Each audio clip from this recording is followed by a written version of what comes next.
Hello बच्चों, आज हम लोग डिस्कस करने वाले न्यूटन्स लॉज ऑफ मोशन को। और काफ़ी इंपॉर्टेंट टॉपिक है और मैकेनिक्स का बेस है एक तरह से। ठीक है, तो इसलिए इसको थोड़ा अच्छे से पढ़ना चाहिए। और इसके बाद में क्या है, काफ़ी मतलब एनएलएम लेके WP, work power energy, rotational, ये सारा चैप्टर जो है पूरा इस तरह से इसमें चलता जाएगा। इसलिए इस चैप्टर को थोड़ा ध्यान से पढ़ें और काफ़ी अच्छे से पढ़ें इस चीज़ को, है ना। ठीक है, तो देखिए न्यूटन्स लॉज ऑफ मोशन में कहानी जो स्टार्ट होती है हमारी, वो एक बिल्कुल फोर्स से स्टार्ट होती है। देखो फोर्स क्या होता है उसके बारे में डिस्कस करेंगे ना। ओके, तो इसके लिए सबसे पहले स्लाइड देखते हैं हम लोग। देखो यहाँ पर देखो फोर्स क्या होता है। जैसे देखो, अगर मान लीजिए एक बॉल है हमारे पास में, वो बॉल अगर मान लो ग्राउंड पे रखी हुई है, ठीक है ना। अब मान लो एक बच्चा जाता है वहां पर और उस बॉल को किक मार देता है, तो किक मारने पर क्या होगा, जो बॉल होगी वो वहां से पहले स्टेशनरी थी बट अब वो मूवमेंट करने लग जाएगी, मूव करने लगेगी। इट मीन्स अगर हम बात करें कोई भी ऑब्जेक्ट है, ठीक है ना। पहले हमने जो बॉल वाला एग्जांपल देखा है जिसमें हमने ये बोला कि बॉल पहले क्या है हमारे पास में, स्टेशनरी है, और स्टेशनरी होने के बाद में वो मूव करने लग जाती है। वहीं अगर मान लीजिए क्रिकेटर है जो कि कैच कर रहा होगा, तो कैच करते टाइम जो बॉल वहां से आ रही है वो मूवमेंट कर रही है, बट जब वो उसको कैच करता है तो वो उसको पकड़ लेता है, ठीक है ना। इट मीन्स उसने अब उस बॉल को क्या कर दिया, रेस्ट में लेकर आ गया है वो उसको, है ना। ठीक है, तो इसका मतलब पहले वो मूवमेंट में थी, अब वो रेस्ट में आ गई है। इसका मतलब यहां पर उसकी जो वेलोसिटी है उसमें चेंज आया। ऐसा मैं यहां पर कह सकता हूं कि इस जगह पर जो भी एक एक्सटर्नल एजेंट है जिसने उस बॉल की वेलोसिटी में चेंज लेकर आया है, that is some kind of push और पुल। मैं ऐसा बोल सकता हूं इस चीज को, क्योंकि देखो इस एग्जांपल की बात करें हम लोग, ठीक है ना। तो इस एग्जांपल में देखिए आप, यहां पर दोनों लड़के हैं, ठीक है ना। अब एक बच्चा जो है इस बॉक्स को पीछे की साइड खींच रहा है, जबकि ये वाला बच्चा उसको पीछे से धक्का मार रहा है। इसका मतलब यहां पर ये बच्चा इसको क्या कर रहा है, पुश कर रहा है, और जबकि ये वाला बच्चा क्या कर रहा है, इसको पुल कर रहा है। ओके ना, इसका मतलब ये इसको पुल कर रहा है, ये पुश कर रहा है। अगर ये बॉक्स पहले स्टेशनरी था तो अब ये बॉक्स जो है वो इस साइड में मूव करना स्टार्ट कर देगा। ऐसे अब देखो यहां पर इस ट्रॉली की बात करें हम लोग, देखो ये जो ओल्ड मैन है या ये बच्चा है या फिर मैन जो भी है, वो इस ट्रॉली को धक्का मार रहा है। इसका मतलब ये इसको पुश कर रहा है, तो पुश करने पर जो ट्रॉली है वो पहले अगर स्टेशनरी थी तो अब ये मूवमेंट करने लग जाएगी। वहीं अगर मान लो इन एनी केस अगर ये पहले मूव कर रही होगी तो अब ये रेस्ट में आ जाएगी या फिर स्टेशनरी हो जाएगी। जैसे यहां पर इस बॉक्स की बात करें तो ये जो बच्चा है, ये बच्चा इस बॉक्स को पकड़कर इस स्ट्रिंग की सहायता से इधर मूव करवा रहा है, इसको खींच रहा है। इसका ना पहले अगर ये बॉक्स स्टेशनरी था तो अब ये मूव करने लग जाएगा। तो इसके अकॉर्डिंग हम लोग फोर्स के लिए सिंपल डेफिनेशन हम यहां पर बनाते हैं, it's some kind of push और pull which can change the state of motion. It means कोई भी ऐसा पुश और पुल जो कि किसी बॉडी की स्टेट ऑफ मोशन की हम बात करेंगे आगे, बट फिलहाल के हम ये बोलेंगे कि स्टेट ऑफ मोशन के अंदर क्या कर देता है, वो चेंज कर दे। इट मीन्स वो चीज हमारे पास में क्या कहलाएगी, दैट इज फोर्स। ओके, तो देखिए अब हमने जब यहाँ पर टर्म बोल दिया था स्टेट ऑफ मोशन, तो स्टेट ऑफ मोशन की बात करते हैं। हमने देखो यही बोला ना कि अगर बॉल पहले स्टेशनरी थी तो उसको हमने चला दिया मतलब उसमें वेलोसिटी आ गई, ठीक है। वहीं अगर मान लीजिए हमने पहले ये बोला था कि अगर बॉल मूविंग कंडीशन में थी, हमने इसको रोक दिया है, इसका मतलब हमने उसकी वेलोसिटी को जीरो कर दिया, उसको रेस्ट में लेकर आ गए, हम लोग वेलोसिटी में चेंज किया हमने। जैसे यहां पर देखो एग्जांपल्स की बात करें, ये फोर्स लगाने पर ये जो बॉल है, ये मार्बल है, गोली है, ये गोली बॉल जो है वो नीचे साइड में स्लाइड करने लग गई। इस तरफ हमने धक्का मारा तो ये मूवर रैंप पे चढ़ने लग गई। अगर ये प्लेन रैंप था तो ये मूव करने लग गई थी ऐसे, ठीक है ना। इसका मतलब हमने वेलोसिटी में क्या लेकर आए, हम लोग चेंज लेकर आए। अगर वेलोसिटी में चेंज लेकर आ रहे हैं तो यहां पर वेलोसिटी के हम लोग दो पार्ट्स की बात करते हैं, एक होता है डायरेक्शन और एक होता है मैग्नीट्यूड। ओके ना, तो डायरेक्शन और मैग्नीट्यूड, जैसे अगर मान लीजिए हमने बोला 10 मीटर पर सेकेंड, ओके, सिर्फ अगर 10 मीटर पर सेकेंड बोल रहे हैं दैट इज ओनली इसका मैग्नीट्यूड, ठीक है। अगर मान लीजिए हम लोग ये बोले 10 metre per second towards something some direction, okay, it means वहां पर उस वेलोसिटी की जो मैग्नीट्यूड है उसके साथ में डायरेक्शन भी आ गई है। इट मीन्स यहां पर वेलोसिटी के दो कंपोनेंट हो गए, एक डायरेक्शन और एक वेलोसिटी, सॉरी मैग्नीट्यूड। ओके तो अब ये कहानी कैसे स्टार्ट होगी, वेलोसिटी में चेंज कैसे आएगा, डायरेक्शन में चेंज कैसे आएगा, मैग्नीट्यूड में कैसे चेंज आएगा। तो इसके लिए बहुत सिंपल सा एग्जांपल देखिए आप, कि अगर मान लीजिए हम लोग एक ब्लॉक की बात करते हैं।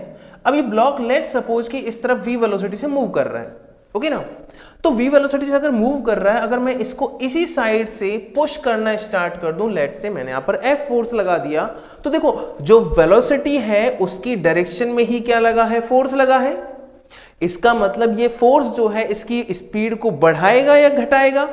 ऑब्वियस सी बात बढ़ाएगा, क्योंकि अगर मान लीजिए लेट सपोज कि एक गाड़ी जा रही है या फिर हमने बोल दिया कि एक साइकिल जा रही है, साइकिल पर एक बच्चा चलता हुआ जा रहा है। अब अगर मान लो एक पीछे से एक छोटा बच्चा या दूसरा बड़ा बच्चा आता है, वो बड़ा बच्चा उस साइकिल पे धक्का मार दे, तो आप खुद सोचो क्या होगा, वो साइकिल जो है और तेज स्पीड से आगे चलने लगेगी।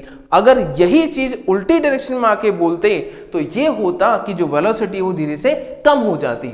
इसका मतलब इसके मैग्नीट्यूड में क्या आ रहा है, चेंज आ रहा है। इसका मतलब अगर मैं यहां पर बोलूं कि ये जो फोर्स लग रहा है अगर वेलोसिटी की डायरेक्शन में लग रहा है, मैं ऐसा कह दूं यहां पर कि वेलोसिटी की डायरेक्शन में है, उसी के पैरेलल है, तो यहां पर फोर्स का एक कंपोनेंट जो कि पैरेलल होगा, पैरेलल कंपोनेंट क्या करेगा, इसकी स्पीड को बढ़ाएगा, स्पीड अप कर देगा इसको, मतलब स्पीड को बढ़ा देगा। वहीं अगर मान लीजिए लेट सपोज कि यहां पर ये जो ब्लॉक है वो इस डायरेक्शन में v वेलोसिटी से जा रहा था, बट अगर मान लीजिए मैं क्रॉस डायरेक्शन बता रहा हूं, क्रॉस मतलब इस साइड मैंने फोर्स लगाया, ऐसे फोर्स लगाया ऐसे, दैट मीन्स ये फोर्स की डायरेक्शन हो गई अंदर की साइड। अब आप खुद सोचो, अगर एक साइकिल ऐसे जा रही है, मैं ऐसे धक्का मार दूंगा तो साइकिल इधर जाके गिरेगी, बाहर जाके गिरेगी। इसका मतलब डायरेक्शन में क्या आया, वहां पर चेंज आया। हमने उसकी स्पीड में कोई चेंज नहीं लाए, बट वहां पर उसकी डायरेक्शन में चेंज लेकर आए हैं। इसका मतलब वेलोसिटी इस साइड है, फोर्स अंदर की साइड है। देखा जाए तो दोनों क्या हो गए, एक दूसरे से 90 डिग्री परपेंडिकुलर हो गए हैं। तो मैं यहां पर बोल सकता हूं कि अगर फोर्स परपेंडिकुलर डायरेक्शन में लगेगा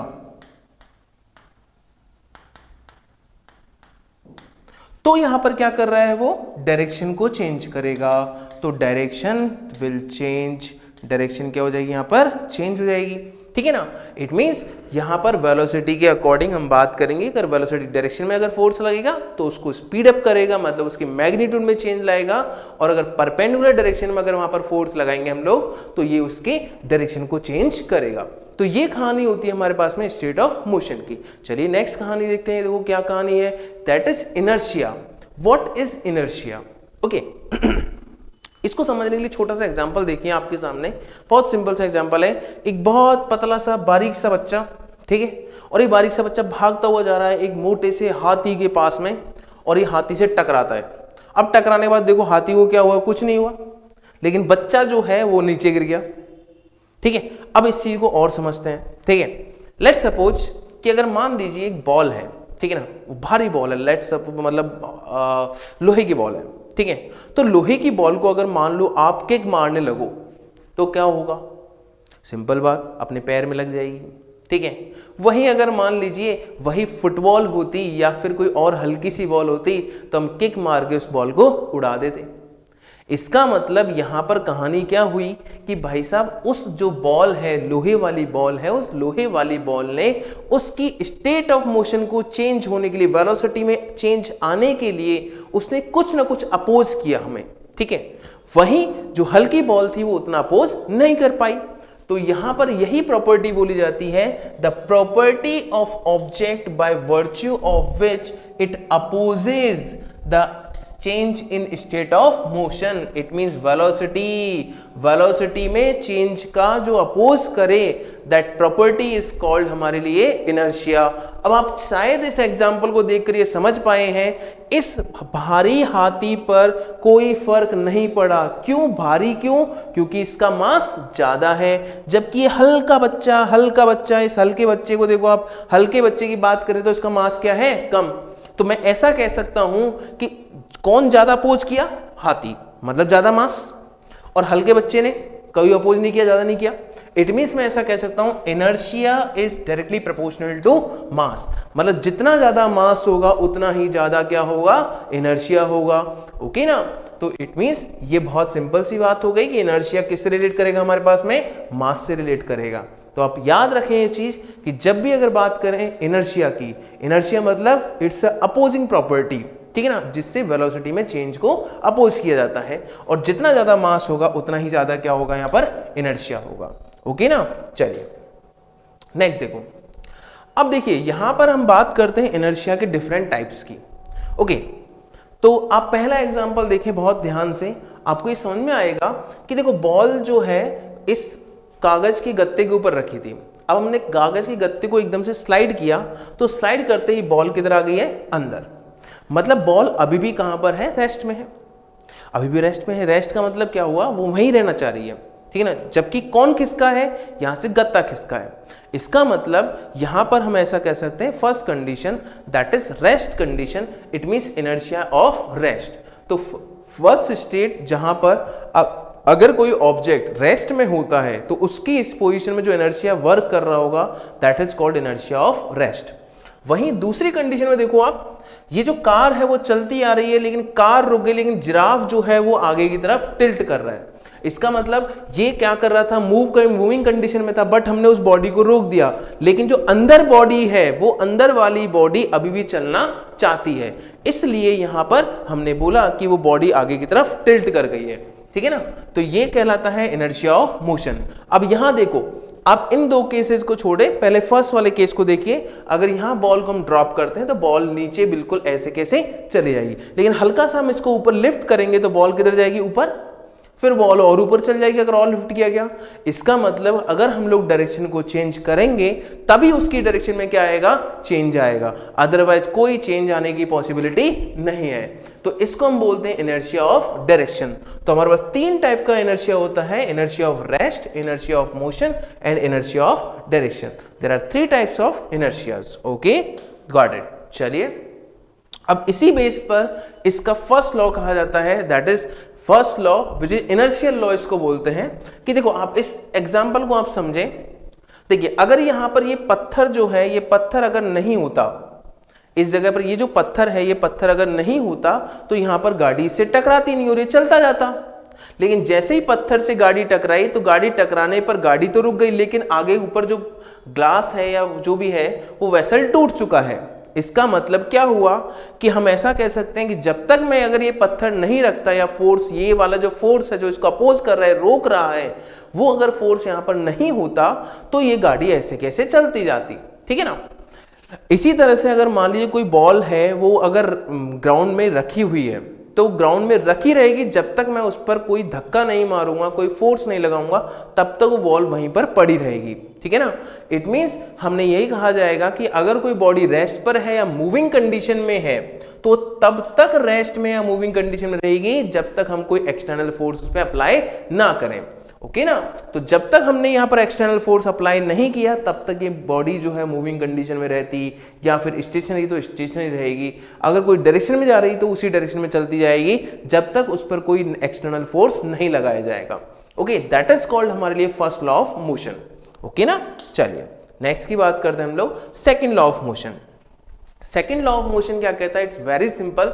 सेकेंड लॉ ऑफ मोशन कहता है हमारे पास में कि किसी भी बॉडी पर लगने वाला जो नेट फोर्स होता है, वो नेट फोर्स उसके मोमेंटम, उसके जो संवेग है, उसके परिवर्तन, जो चेंज है, रेट ऑफ चेंज होती है, उसके बराबर होता है।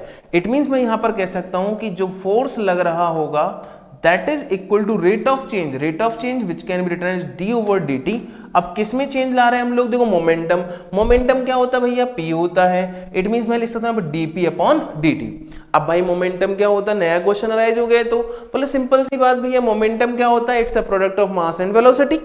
Okay, the principle of linear momentum helps us to have a measure of an object's translational motion. The linear momentum of the single particle defined the product of mass and velocity v. So the p equal to कितना हो गया भैया, mv हो गया। अगर mv हो गया तो हम यहाँ पर पुट कर देते हैं इसको d over dt। जो मोमेंटम है उसकी जगह हमने यहाँ पर पुट किया m into v। अब देखो अगर मैं इसको डिफरेंशिएट करता हूं तो डिफरेंशिएट करने पर क्या मिलेगा, देखो पहले हमने m को कॉमन कर दिया, वेलोसिटी का डिफरेंशिएट किया तो यहां पर मिलेगा dv अपॉन dt प्लस, अब वेलोसिटी को कॉमन कर दें, वेलोसिटी अगर कॉमन होगी तो यहां पर क्या बनेगा, dm by dt। It means यहां पर दो टर्म्स आ गई हैं। अब इस एनएलएम के अंदर हम लोग यही डिस्कस करते हैं हमेशा कि यहां पर जो हर केस में मास जो होता है वो क्या होता है हमारे पास में, कांस्टेंट होता है। अगर मास कांस्टेंट होगा तो हम जानते हैं कि कांस्टेंट का डिफरेंशिएशन कितना होता है, 0 होता है, तो dm बाई dt का वैल्यू कितना हो जाएगा, 0। अगर dm बाई dt 0 हो गया है तो मेरे पास सिर्फ ये वाला टर्म बचेगा m dv अपॉन dt, और इसको हम लिख सकते हैं f equal to m into a के बराबर, क्योंकि dv अपॉन dt क्या हो गया, वेलोसिटी में change, rate of velocity of change, that is an acceleration. तो it means f equal to क्या हो जाएगा मेरे पास में, m इंटू a, तो f equal to ma, f equal to ma, it's a basic formula, force equal to क्या होता है, mass into acceleration for a moving body. ठीक है, तो चलिए ये होता है इसका सेकंड लॉ। अब थर्ड लॉ की बात करते हैं। देखो थर्ड लॉ क्या कहता है, आप एग्जाम्पल को ध्यान से देखें। एग्जाम्पल ध्यान से देखने पर आपको समझ में आ रहा होगा कि जब इन अंकल जी ने जो बॉल है वो आगे की साइड फेंकी तो इनकी गाड़ी किस तरफ खिसक गई है, पीछे की साइड। ओके, अब ऐसे सोचो कि अगर मान लीजिए आपने सोचा कि मैं जमीन पे कूदना स्टार्ट करता हूं, तो कूदूंगा तो जैसे मैं जितनी ऊंचाई से कूदूंगा उतना ही मेरे को लगेगी पैरों में। इसका मतलब क्या हुआ कि जैसे ही मैं कूद रहा हूं, मतलब मैं कूद रहा हूं तो मैं किस तरफ फोर्स लगा रहा हूं, नीचे की साइड में पुश कर रहा हूं अर्थ को, तो अर्थ भी उतने ही फोर्स से मेरे को क्या कर रही है, पुश करेगी। मैं जितना तेज कूदूंगा उतना ही मुझे ज्यादा लगेगी। ओके ना, इट मींस मैं जितना तेज कूद रहा हूं, जितना एक्शन कर रहा हूं, उसकी उतनी ही मेरे को क्या मिल रही है, रिएक्शन मिल रही है। तो यहां पर कहा जाएगा कि जब कोई भी दो बॉडीज इंटरेक्शन में, इंटरेक्शन मतलब आपस में, इंटरेक्शन के अकॉर्डिंग यहां पर इक्वल और अपोजिट डायरेक्शन में क्या करती हैं, फोर्स को अप्लाई करती हैं। इक्वल मैग्नीट्यूड होता है बट डायरेक्शन क्या होगी, अपोजिट। तो हमने यहां पर बोला कि हर एक एक्शन की क्या होगी, इक्वल और अपोजिट क्या होगी, रिएक्शन। इसीलिए हम इसको बोलते हैं एक्शन और रिएक्शन लॉ बोलते हैं, इसको एक्शन रिएक्शन लॉ बोलते हैं। ओके ना, तो यहां पर देखो अंकल जी ने एक एक्शन किया, यहां पर इनको क्या मिल गई, इसकी रिएक्शन मिल गई। समझ में आ रही है बात ये वाली। गांधी जी बोले थे ना भाई एक गाल पे चांटा रख देंगे, ठीक है ना, तो दूसरा गाल आगे कर देंगे। लेकिन आजकल की जनरेशन वो नहीं है ना भाई। आजकल की जनरेशन क्या कहती है, एक गाल पे चांटा रखो उतना ही रिएक्शन हम करेंगे, तो हम दूसरे गाल पे उसके रख देंगे फटाक से, ठीक है ना। It means that is action उधर से आई तो रिएक्शन हम कर डालेंगे। ओके ना, तो it means this is called action and reaction law. Okay ना, चलिए नेक्स्ट हम बात करते हैं इक्विलिब्रियम ऑफ फोर्सेस की। इट्स अ वेरी इंपॉर्टेंट चीज यहां से, अब इसको ध्यान से आप समझें इस चीज को। इक्विलिब्रियम ऑफ फोर्सेस क्या होता है, इक्विलिब्रियम का मतलब क्या होता है कि लेट्स सपोज हमने यहां पर एक दो बॉडीज ली हैं, डिफरेंट बॉडीज हैं, इन पर ये जो एरोज हैं उनकी डायरेक्शन में क्या लगा दे रहे हैं हम लोग, फोर्स लगा रहे हैं। मान लो ये F1 वेक्टर हो गया है, that is F2 vector, and this one is F3 vector. यहां पर अगेन मैंने ऐसे लिख दिया F1 वेक्टर, ये हो गया मेरे पास में F2 वेक्टर, और ये वापस से F3 वेक्टर। अब देखो सोचो, अगर इस बॉडी पे डिफरेंट 3 फोर्सेस यहां पर अप्लाइड हो रहे हैं, ठीक है, तो नेट फोर्स की अगर मैं बात करना चाहूं तो मैं यहां पर बोलूंगा कि बच्चों यहां पर नेट फोर्स जो है एक्चुअल में वेक्टर जो फोर्स है वो कैसी क्वांटिटी है, वेक्टर क्वांटिटी है। इट मींस मैं यहां पर क्या लिखूंगा बच्चों कि F समेशन F, या F नेट भी बोल सकता हूं इसको मैं, समेशन F नेट फोर्स जो होगा that will be the vector sum of all forces. तो vector sum that is F1 vector plus F2 vector plus F3 vector. It means total force हो गई। अब इस टोटल फोर्स के आगे की कहानी सुनो ध्यान से, ठीक है ना। हम यहां पर दो केस बना रहे हैं कि या तो समेशन F का वैल्यू क्या हो जाएगा 0, और या फिर समेशन F का वैल्यू क्या हो जाए नॉट इक्वल टू 0। ओके ना, दो केस बना दिए मैंने यहां पर। अब ध्यान से सुने कि अगर इसके नेट फोर्स की वैल्यू क्या हो जाए 0 हो जाती है, तो इसका मतलब नेट फोर्स की वैल्यू 0 होने का मतलब क्या हो गया, अभी हमने लिखा था कि F बराबर क्या होता है ma।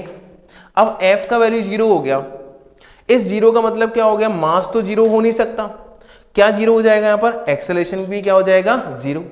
अब एक्सेलरेशन 0 होने के दो लॉजिक हैं। पहली चीज यहां से ये हमने लिख दिया कि a बराबर क्या हो जाएगा 0। अब इससे दो कंडीशन क्या हो गई, अगर a बराबर 0 है या तो बॉडी किस में आ जाएगी, रेस्ट में आ जाएगी। रेस्ट मतलब वो बॉडी चल ही नहीं रही है। समझ में आई बात। ये क्या हुआ कि यहां पर जो बॉडी है वो किस में आ जाएगी, रेस्ट में आ जाएगी ये वाली, ठीक है ना। अब दूसरी बात, इसका सेकंड केस हमने क्या बोला कि अगर एक्सेलरेशन 0 है हम जानते हैं ये चीज कि एक्सेलेरेशन की रेट ऑफ चेंज जो वेलोसिटी की रेट ऑफ चेंज क्या होती है, एक्सेलेरेशन होती है। इट मींस यहाँ पर एक्सेलेरेशन का जो एक्सेलेरेशन जीरो होने का मतलब क्या हो गया, dv अपॉन dt जीरो हो गया। अब dv अपॉन dt जीरो होने का मतलब क्या होगा, dv upon dt equal to zero. इसका मतलब क्या हुआ कि वेलोसिटी क्या हो गई है मेरे पास में, कांस्टेंट, तो v बराबर क्या हो जाएगा, कांस्टेंट। इट मींस अगर एक्सेलेरेशन जीरो है तो वेलोसिटी क्या हो जाएगी इस केस में, कांस्टेंट। अब दूसरा केस समझो कि यदि अगर summation f is not equal to zero, अगर समेशन f जीरो नहीं है भैया, क्या बराबर, f बराबर तो ma होता है, तो ma is not equal to क्या हो गया, जीरो। अब इसका मतलब a जो है वो भी नॉन जीरो है। अगर नॉन जीरो है तो हम यहां पर बोल सकते हैं a जो होगा, हो सकता है कांस्टेंट एक्सेलरेशन हो या वेरिएबल एक्सेलरेशन हो, बट यहां पर जो एक्सेलरेशन होगा उसी एक्सेलरेशन से बॉडी क्या कर रही होगी, मूविंग कंडीशन में होगी, मतलब वो बॉडी क्या कर रही होगी, मूव कर रही होगी इन दैट केस। ओके ना। तो हमारे पास दो केस समझ में आ रहे हैं हमको कि जब भी किसी बॉडी पर नेट फोर्स की बात करेंगे हम लोग, तो यहां पर नेट फोर्स अगर जीरो होता है तो बॉडी किस में आ गई, इक्विलिब्रियम में आ जाती है, ठीक है ना। इसको हम बोलते हैं स्टेबल इक्विलिब्रियम, कि यहां पर ये स्टेबल कंडीशन में आ गई है, रेस्ट की कंडीशन में है या फिर किसी कांस्टेंट वेलोसिटी से जा रही है। और जब अगर मान लीजिए यहां पर कोई भी बॉडी जिस पर नेट फोर्स का वैल्यू जीरो ना हो, तो वो अनस्टेबिलिटी कंडीशन में है, यहां पर इक्विलिब्रियम नहीं हो रहा है उसको। अगर इक्विलिब्रियम नहीं हो रहा है तो बॉडी क्या करेगी, किसी भी कांस्टेंट एक्सेलरेशन या वेरिएबल एक्सेलरेशन से मूव करेगी। तो यहां तक की बातें हमको क्लियर होनी चाहिए, तभी हम लोग आगे की चीजों को समझ पाएंगे। ओके, चलिए नेक्स्ट देखते हैं हम लोग। देखिए अब हम लोग यहाँ पर डिफरेंट टाइप के जो फोर्सेज हैं उनको हम यूज करेंगे। जैसे फर्स्ट फोर्स की हम बात करते हैं यहाँ पर, दैट इज हमारे लिए वेट। अच्छा वेट देखो, मान लो ये हमारी धरती, इस धरती की बात करें तो यहां पर अगर मान लीजिए कोई भी एक आदमी खड़ा हुआ है जिसका मास मान लिया कितना है, m। अच्छा अब इस m को मैं थोड़ा ऊपर ले जाके छोड़ूंगा, किधर आके गिरेगा, ये नीचे की साइड आके गिरेगा ना। अगर मान लीजिए मैं यहां पर इस आदमी को ले जाकर छोड़ता तो किस तरफ जाके गिरता, इस साइड ही जाके गिरता, मतलब इसके सेंटर की ओर। अगर मैं यहां इस आदमी की बात करूं तो ये आदमी फिर से अंदर की तरफ जाता, सेंटर की साइड में। इट मींस जो अर्थ है वो किसी भी बॉडी को अपने सेंटर की ओर क्या कर रही है, अट्रैक्ट कर रही है। तो दिस अट्रैक्शन, ये जो अट्रैक्शन है वही मेरे पास में क्या कहलाता है, वेट कहलाता है। अगर इसका मास कितना है m, तो जितने एक्सेलरेशन से ये फोर्स लगा रही है, अट्रैक्ट कर रही है, इसका एक्सेलरेशन कितना होता है, g के बराबर होता है, ग्रेविटी के बराबर होता है। और g का वैल्यू कितना होता है, 9.8 मीटर पर सेकेंड स्क्वायर, या फिर हम लोग जनरली इसको यूज करते हैं that is 10 metre per second square. Okay ना। तो इसके अकॉर्डिंग अगर फोर्स की बात करूं तो जो वेट लग रहा होगा या फोर्स लग रहा होगा that will be equal to m into g. अच्छा अब बात कीजिए थोड़ी सी, फोर्स की बात करें तो यहां पर इसकी जो यूनिट होती है वो हम लोग यूज करते हैं न्यूटन, क्योंकि न्यूटन बाबा ने सारी चीज बोली तो भैया न्यूटन के नाम पे होनी भी चाहिए सारी चीजें। तो न्यूटन बाबा के नाम पर रख दिया भैया, इसकी यूनिट क्या कहलाएगी, न्यूटन। दैट इज इसकी एसआई यूनिट, इसकी हम क्या बोलते हैं, इसकी एसआई यूनिट है। और वहीं अगर इसकी सीजीएस यूनिट की बात करते हैं तो सीजीएस यूनिट जो आएगी इसकी हम बोलते हैं डाइन। ओके, तो 1 न्यूटन इक्वल टू 10⁵ डायन्स। ओके ना। तो थोड़ा याद रखें, ये फिगर्स वाली चीजें हैं, थोड़ी याद रखें इनको। अब देखिए कई जगह क्या होता है, इस mg की कहानी सुनते हैं, पहली बात तो न्यूटन के अंदर हो गया। तो अब कई केस में क्या होता है, गुमराह करने के लिए, कई बार कंफ्यूज करने के लिए आपको बोल देता है, लाइक एग्जांपल के तौर पर मैंने बोल दिया 10 किलोग्राम फोर्स, ऐसे लिख देगा आपको 10 kilogram force. It means 10 kilogram force की बात कर रहा है भाई, फोर्स की बात कर रहा है। इसे कंफ्यूज नहीं होना, इसका आंसर अगर मैं यहाँ पर फोर्स की बात करूं, आपसे पूछूं इसका वेट कितना है, तो वेट इसका 10 किलोग्राम फोर्स है। फोर्स है मतलब दैट इज फोर्स की बात कर रहा है। इट मीन जब भी आपको यहाँ पर 10 kgf या फिर इसके किलोग्राम फोर्स इस तरह से दिखे, इसका मतलब फोर्स बनाने के लिए क्या करना पड़ेगा, तो मास है सिर्फ, मास में हमको वेट बनाना तो जी से मल्टीप्लाई करना पड़ेगा। तो यहां पर इसका 10 किलोग्राम फोर्स का मतलब कितना हो गया 100 न्यूटन, क्योंकि 10 किलोग्राम इंटू एक्सेलरेशन जी का वैल्यू कितना 10, इट मींस आंसर कितना हो गया 10 न्यूटन। तो सिंपल सा लॉजिक है, आप याद रखें हमेशा कि जब भी आपको इस तरह से कोई क्वेश्चन में दे किलोग्राम फोर्स दे दे इस तरह से, तो यहां याद रखें हमेशा जी से मल्टीप्लाई करना होगा। ओके तो the first type of force था हमारे पास में, that is weight of body, weight of object. चलिए नेक्स्ट बात करते हैं हम लोग normal reaction force. Normal force क्या होता है, दैट्स अ कांटेक्ट फोर्स। ये basically it's a contact force, ये कांटेक्ट फोर्स, कांटेक्ट फोर्स। अब देखो कांटेक्ट फोर्स क्या है भाई, अगर मान लीजिए एक ब्लॉक है, इस ब्लॉक को मैंने इसी दूसरे ब्लॉक के कांटेक्ट में रखा, तो कांटेक्ट में रखोगे तो यहां पर क्या लगेगा, एक बॉडी दूसरे पे फोर्स लगाएगी, दूसरी पे उतना ही फोर्स उधर लगाएगी। इट मींस यहां पर थर्ड लॉ यूज होना है, एक्शन रिएक्शन लॉ। ओके तो एक्शन रिएक्शन लॉ की बात कर रहे हैं। अब देखिए आप ध्यान से समझें इस चीज को, नॉर्मल की बात हम अच्छे समझें। देखो यहां जो आपको क्वेश्चन दे रखा है, मतलब एक एग्जांपल दे रखा है अपने को कि लेट सपोज कि यहां पर एक बॉडी है जिसका मास कितना है m। अब सबसे पहले हमारे दिमाग में आया कि m मास है, धरती पर रखे हुए, धरती माता क्या करेगी, इसको खींचेगी। धरती माता अगर खींच रही होगी तो नीचे की साइड में क्या लगा देगी, ये तो mg लगा देगी। तो भाई साहब ये तो हो गया इसका w, that is weight. Okay तो वेट की कहानी यहां तक क्लियर हो गई। अब बात करते हैं नॉर्मल रिएक्शन। नॉर्मल रिएक्शन हमने बोला कि जब भी दो बॉडीज इन कांटेक्ट में होंगी तो कांटेक्ट में आने पर उनके बीच में क्या लगेगा, एक नॉर्मल रिएक्शन लगेगा, नॉर्मल कांटेक्ट फोर्स लगेगा। ओके तो कांटेक्ट फोर्स की बात करें, अब ध्यान से देखो, इसका मैं दूसरा डायग्राम बना रहा हूं यहां पर। अब दूसरे डायग्राम में आप ध्यान से समझ पाएंगे इसको। देखिए इस बॉडी का और इस सरफेस का, इस बॉडी का और इस सरफेस का यहां पर क्या हो रहा है, कांटेक्ट हो रहा है। तो इस कांटेक्ट सरफेस के अकॉर्डिंग यहां पर क्या लगाएंगे, हम नॉर्मल रिएक्शन आएंगे। और नॉर्मल रिएक्शन हमेशा सरफेस, कांटेक्ट सरफेस के परपेंडिकुलर, कांटेक्ट सरफेस के परपेंडिकुलर, इट मींस ये कांटेक्ट सरफेस तो इसके परपेंडिकुलरली इस तरह से ये नॉर्मल रिएक्शन लग गया। अब ध्यान से सुनना ये बात कि इस m पर धरती माता ने कितना फोर्स लगाया, n। तो जितना फोर्स धरती माता ने लगाया उतना ही ब्लॉक लगाएगा। इट मींस ये ब्लॉक जो है वो भी इस धरती माता पे नीचे की साइड में कितना फोर्स लगाएगा, n फोर्स लगाएगा। इट मींस यहां पर एक्शन रिएक्शन लॉ फॉलो करेगा। ठीक है, अब कई जगह क्या होता है कि n को हम mg के बराबर लिखते हैं, तो n को mg के बराबर लिखने का कॉन्सेप्ट होता है, इसलिए कंफ्यूज नहीं होना है। पहली बात आपको ये चीज समझ में आनी चाहिए, वेट अलग है, नॉर्मल रिएक्शन अलग है। ओके ना, तो जितना नॉर्मल रिएक्शन इस m ने धरती माता पे लगाया उतना ही धरती माता ने किस पर लगाया, m पर लगाया। वेट बिल्कुल सेपरेट है, वेट बिल्कुल सेपरेट है, इसको इसके साथ अभी मिक्स ना करें। ओके ना, तो देखिए दो चीजें आपको समझ में आनी चाहिए कि पहली बात वेट अलग हुआ, नॉर्मल रिएक्शन अलग हुआ। नॉर्मल रिएक्शन आपको बिल्कुल क्लियर होना चाहिए यहाँ पर। अब लेट सपोज एक और एग्जांपल ले लेते हैं हम लोग यहाँ पर कि जैसे मान लीजिए एक ब्लॉक है ये A और एक और ब्लॉक मान लिया हमने B वाला ब्लॉक। अब देखो नॉर्मल रिएक्शन की बात कर रहा हूं मैं यहाँ पर, A ब्लॉक नीचे ग्राउंड पर नॉर्मल रिएक्शन लगेगा, बिल्कुल सिंपल बात। तो हमने यहाँ पर बनाया इसका normal reaction, first normal reaction लगेगा इस साइड में N1, उतना ही नॉर्मल रिएक्शन धरती माता लगाएंगी इस पर N1। इस तरह B ब्लॉक जो है वो भी यहाँ पर क्या लगेगा N2 और यहाँ पर क्या लग रहा होगा, ये भी N2। ओके ना, बट अब देखिए आप ध्यान से, दोनों ब्लॉक्स भी तो कांटेक्ट में हैं, तो दोनों ब्लॉक्स अगर कांटेक्ट में होंगे तो इन कांटेक्ट सरफेस पर भी क्या लगेगा, यहाँ पर नॉर्मलाइजेशन लगना स्टार्ट करेगा। तो इधर भी नॉर्मलाइजेशन लग गया, मान लो इधर N3, तो जितना A B पर लगा रहा होगा उतना ही B किस पर लगाएगा, A पर लगाएगा। तो यहाँ पर भी क्या हो जाएगा, N3। इट मीन्स यहाँ पर तीन नॉर्मलाइजेशन हो चुके हैं। एक तो A लगा रहा है इंडिपेंडेंटली अर्थ पर, दूसरा B इंडिपेंडेंटली लगा रहा है, और तीसरा A और B दोनों के कांटेक्ट के कारण लग रहा है। तो तीन टाइप के नॉर्मलाइजेशन हो गए, N1, N2 और N3।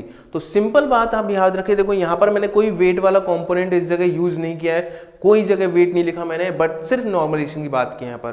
तो नॉर्मलाइजेशन हमेशा कांटेक्ट फोर्स के, कांटेक्ट सरफेस के परपेंडिकुलर। एक और चीज याद रखें हमेशा यहाँ पर, सिमेट्रिक बॉडीज जितनी भी होंगी, सिमेट्रिक बॉडीज,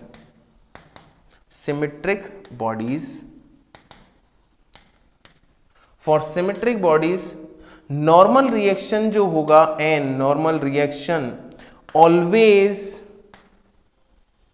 सेंटर से पास आउट होगा। कहां से पास आउट होगा? ये सेंटर से पास होगा।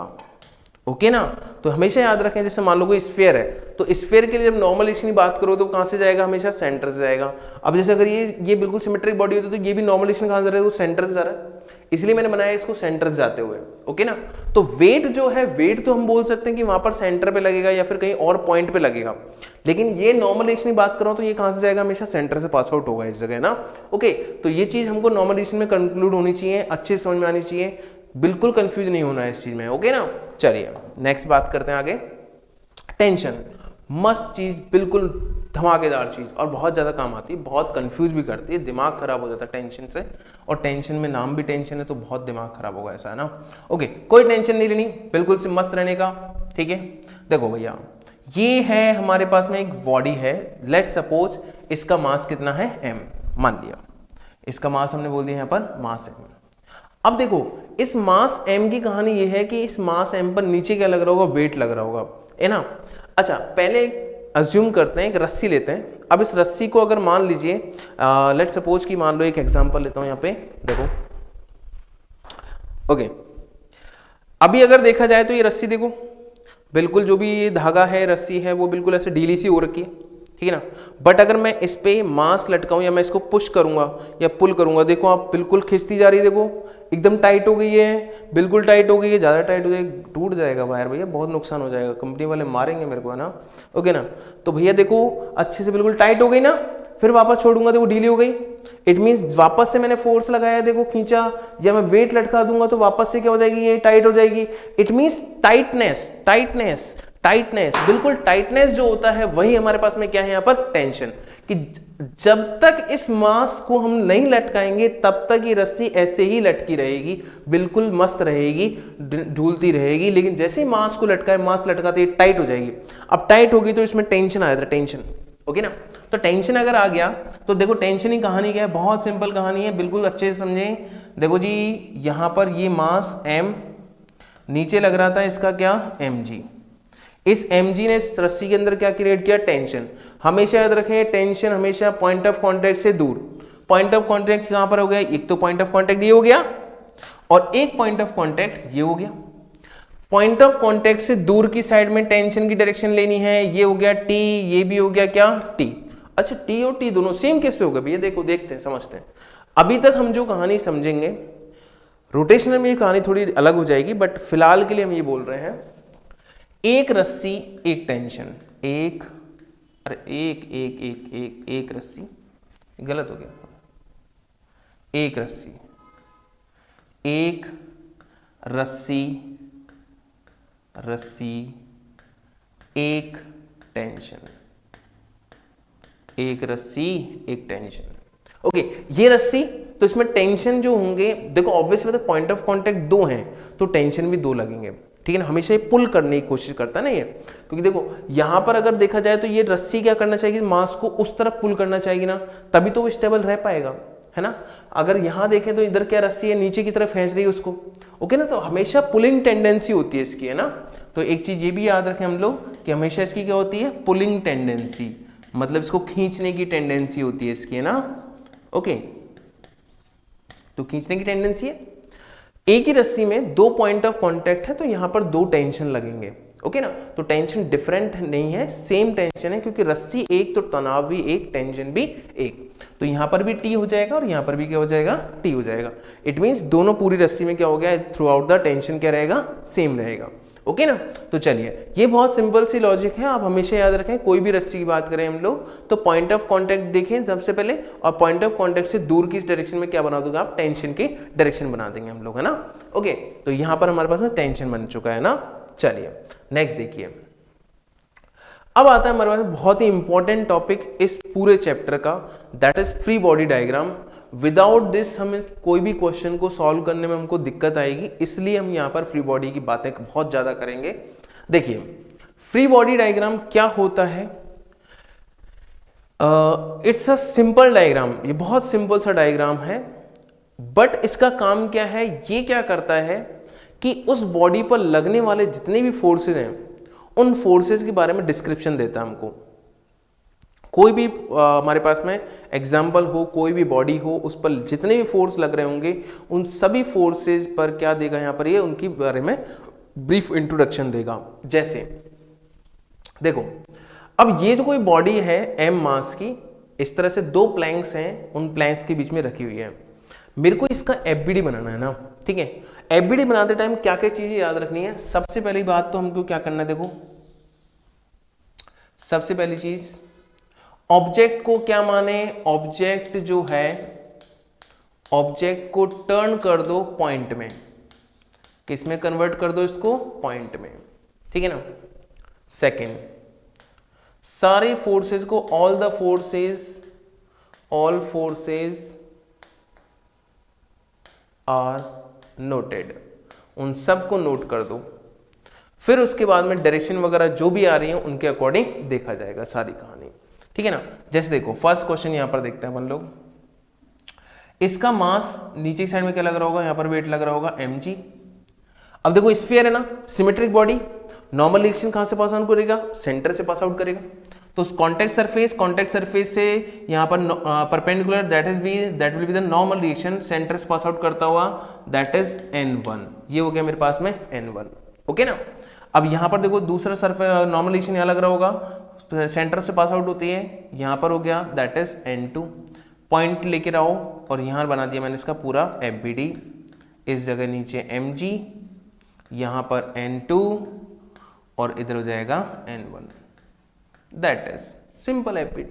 पॉइंट बनाओ पहले, सारे फोर्सेस को डायरेक्ट कर लो, बन गया एफबीडी, ओके। इसी तरह यहाँ देखो, यहाँ पे क्या लग रहा हो नीचे mg, बच्चों mg, इधर देखो रस्सी रस्सी रस्सी रस्सी, तनाव तनाव तनाव, टेंशन T, इधर भी टेंशन T। अब दो रस्सियां अलग अलग हो जाएंगे T1, और यहाँ पर क्या हो जाएगा, यहाँ भी T1 T1 T1 गलती नहीं करना, ये रस्सी एक है ना, टेंशन एक रहेगा। यहाँ भी देखो इस जगह क्या होगा, टेंशन T2 मान लूं, इधर क्या हो जाएगा, टेंशन T2 हो जाएगा ना, ओके। तो रस्सी एक है, तनाव तो एक ही होगा ना। चलो इसका एफबीडी बनाते हैं, इसको लेकर आए, नीचे क्या लग रहा होगा बेटा, mg लग रहा होगा ना, और इधर क्या लग रहा होगा, यहाँ पर T1 लग रहा होगा, इस m पे जो फोर्स लग रहे हैं, इस m पे इधर क्या लग रहा होगा, T2 इधर खींच रहा होगा ना इसको, और यहाँ एंगल कितना हो जाएगा बताओ मेरे पास में, यहाँ एंगल हो गया थीटा, यहाँ कितना एंगल हो गया है, थीटा। अब इसके कॉम्पोनेंट अपन कर सकते हैं, कॉम्पोनेंट कर लो, देखो T1 का कॉम्पोनेंट कितना हो जाएगा यहाँ पर, T1 cos थीटा, और इधर क्या हो जाएगा, T1 sin theta. Simple question हो गया, ओके ना। चलिए यहाँ इसी तरह से ये दोनों क्वेश्चंस आपको यहाँ पर करने हैं, ये आपके लिए एक्सरसाइज के क्वेश्चन हो गए एक तरह से, ठीक है ना। दोनों क्वेश्चन सिंपल से क्वेश्चन है। देखो यहाँ पर टेंशन की सब बना हुआ है, सब कुछ बना हुआ है, देखो आपके लिए यहाँ पर नॉर्मल रिएक्शन, जो भी कॉन्टैक्ट फोर्स, देखो FC लिखा हुआ है, कॉन्टैक्ट फोर्स लिखा हुआ है, इधर फोर्स F लग रहा है, लेकिन आपको पूरा इसका डायग्राम बनाना है, एफबीडी बनाना है इसका पूरा, ओके ना। चलिए नेक्स्ट बात करते हैं आगे, देखिए ब्लॉक्स इन कॉन्टैक्ट, एक बहुत सिंपल सा क्वेश्चन देखते हैं हम लोग, समझने की कोशिश करें, अच्छा क्वेश्चन है और बहुत सिंपल है, ओके। सबसे पहली बात, यहां पर ये हमारे पास में 3 ब्लॉक हैं, 5 kg block, 3 kg block and 2 kg block. इन तीनों को हमने कांटेक्ट में रखा और इधर से फोर्स लगा रहे हैं हम लोग 50 न्यूटन। अब इस 50 न्यूटन को फोर्स लगाने पर आप खुद सोचो क्या होगा, इस सारे एक साइड चल रहे होंगे, अगर मैं इस साइड से फोर्स लगा तो भी चल रहे होते ये तो, ठीक है ना। इसका मतलब सारे के सारे मिलकर चल रहे होंगे। तो मान लेता हूं पहली कंडीशन में मैंने मान लिया इस तरफ इनका एक्सेलरेशन कितना हो गया है, a हो गया है, ठीक है ना। अब देखो इसको दो तरीके से सॉल्व कर सकते हैं हम लोग, ठीक है ना। पहला मैं इसको डिस्क्रिप्टिव तरीके से समझा रहा हूं आपको, फिर आपको इसका एक ट्रिक बताऊंगा, बहुत सिंपल तरीके से हो जाएगा, ओके। चलिए सबसे पहली बात कि मान लिया यहां पर 5 kg पे है ना, 5 kg के बीच में और 3 kg के बीच में कांटेक्ट है, तो इस जगह पे क्या लग रहा होगा, फोर्स लग रहा होगा।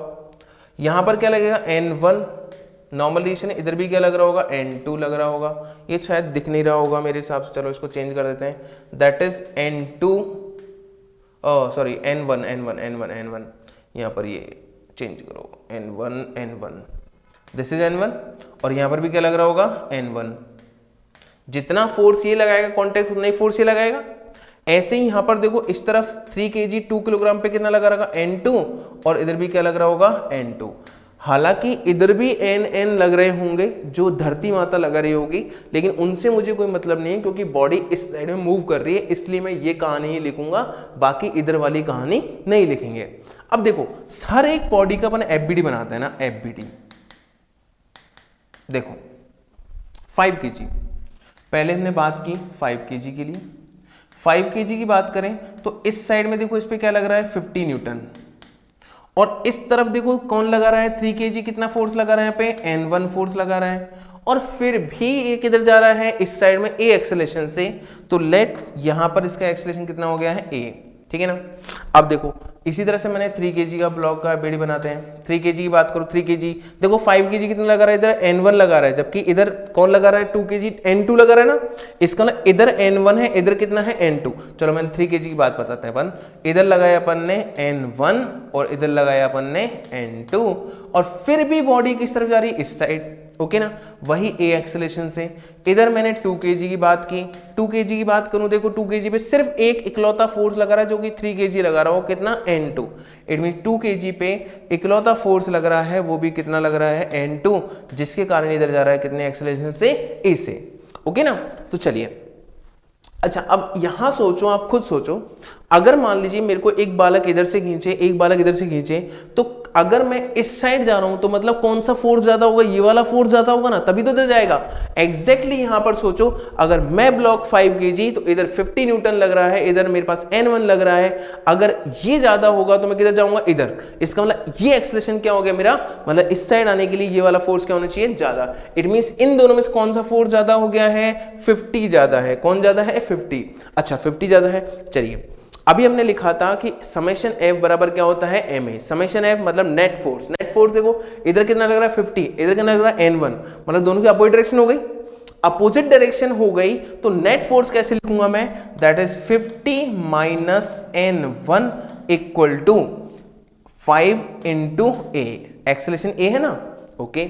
इसी तरह से हर एक इक्वेशन लिखूंगा मैं ना, इसकी इक्वेशन लिखता हूं, कौन ज्यादा भैया N1, क्योंकि N2 से कम है तभी तो इधर जाएगा, तो N1 ज्यादा है किससे, N2 से। मैं इधर ही लिख रहा हूं इसको आपको सॉल्व करने के लिए, तो यहां पर हो जाएगा देखो कौन ज्यादा, N1 minus N2 equal to mass कितना है 3 इंटू एक्सेलेरेशन A, ओके ना। नेक्स्ट इसकी बात करें, इस पर इकलौता फोर्स लग रहा है N2, तो यहां पर लिख दिया N2 इक्वल टू कितना हो जाएगा 2 इंटू A। चलो सबको ऐड कर दो, है ना, सबको क्या करते हैं हम लोग ऐड कर देते हैं। ऐड करने पर देखो क्या बनेगा, N1 से N1 कैंसिल आउट, N2 से N2 कैंसिल आउट हो गया, क्या बचा ओनली 50। इधर देखा जाए तो यहां पर बनेगा 50 equal to 5 3 8 plus 2 10 into A, तो A का वैल्यू कितना हो गया बच्चों 5 मीटर पर सेकेंड स्क्वायर। अब 5 metre per second square acceleration आ गया। अच्छा अब एक्सेलरेशन आ गया तो आप कुछ भी निकाल लो, आप चाहे ना कोई भी, जैसे हमने यहाँ पर इक्वेशन लिखी, इस वाली इक्वेशन की बात करें तो यहाँ पर हमने लिखा था N2 बराबर क्या लिखा था 2 इंटू A लिखा था, तो N2 की अगर वैल्यू पूछे, एक्सेलरेशन मेरे को पता 5 है, तो N2 का वैल्यू कितना आ गया, दैट इज 10 न्यूटन, ओके ना। वहीं N1 की बात करना चाहता हूं, इसकी इक्वेशन देखो 3 किलोग्राम वाली, तो 3 किलोग्राम वाली इक्वेशन थी उसमें हम लिखा था N1 माइनस N2 बराबर कितना 3 इंटू A।